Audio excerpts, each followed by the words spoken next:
இன்றைக்கான வீடியோக்கான ஒரு ப்ரோமோ தாங்க வந்திருக்கு. ப்ரோமோ வந்து சூப்பராக இருந்துச்சு அப்படின்னு தாங்க சொல்லணும். அதாவது தீபா வந்து பாட்டு பாடியே வந்து நம்ம அபிராமி அவங்கள வந்து கண்ணு முழிக்க வச்சுட்டாங்க அப்படின்னு தாங்க சொல்லணும். அதெல்லாம் பார்க்குறதுக்கு நம்ம சேனலை மட்டும் மறக்காமல் லைக் அண்ட் சப்ஸ்கிரைப் மட்டும் பண்ணிடுங்க. ஃபஸ்ட்டு எடுத்தோடனே கார்த்திக் அதுக்கடுத்து தீபா 2 பேர் வந்து காரில் போய்கிட்டு இருக்கிற மாதிரி தான் காட்டிக்கிட்டு இருக்காங்க. அப்போ வந்து சைடில் வந்து ஒரு கோயில் இருக்குது. அதை பார்த்தோன்னே தீபா வந்து சொல்கிறாங்க, சார் காரை நிப்பாட்டுங்க சார், நான் அந்த கோயிலுக்கு போகணும் அப்படிங்கிற மாதிரி சொல்கிறாங்க.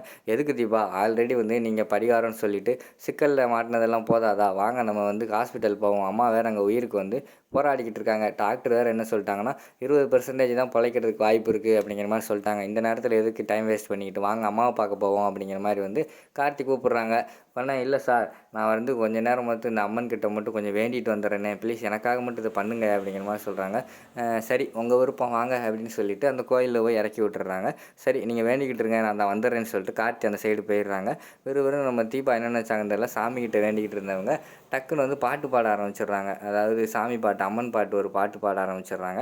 அங்கிட்டு பார்த்தா அங்கிட்டு அபிராமி காட்டிக்கிட்டு இருக்காங்க. அபிராமி வந்து உயிருக்கு போராடிக்கிட்டு இருக்காங்கல்ல, இவங்க பாட்டு பாட பாட வந்து அவங்களுக்கு வந்து பல்செல்லாம் கூடுது. அவங்க வந்து கண்ணிலேருந்து இந்த கண்ணீரெல்லாம் வர்ற மாதிரி காட்டிக்கிட்டு இருக்காங்க.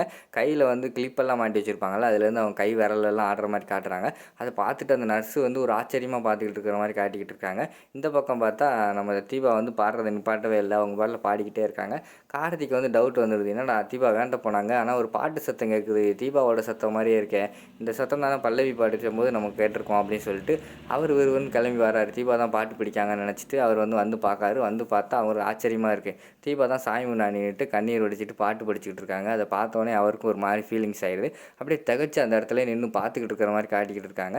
இங்கிட்டு வந்து நம்ம அபிராமி இருக்காங்கல்ல, அபிராமி வந்து மெதுவாக அப்படியே கண்ணிலேருந்து கண்ணீர் வந்து கையெல்லாம் ஆடி அவங்க அப்படியே மெதுவாக கண்ணு முழிக்கிற மாதிரி காட்டிக்கிட்டு இருக்காங்க. அபிராமியை வந்து நம்ம தீபா வந்து எப்படியோ பாட்டு பாடி வந்து அவங்க வந்து அம்மன் கிட்ட வேண்டி பழைக்க வச்சுட்டாங்க அப்படின்னு தாங்க சொல்லணும். அதோட பார்த்தீங்கன்னா இந்த ப்ரோமோ வந்து முடிச்சிடுறாங்க.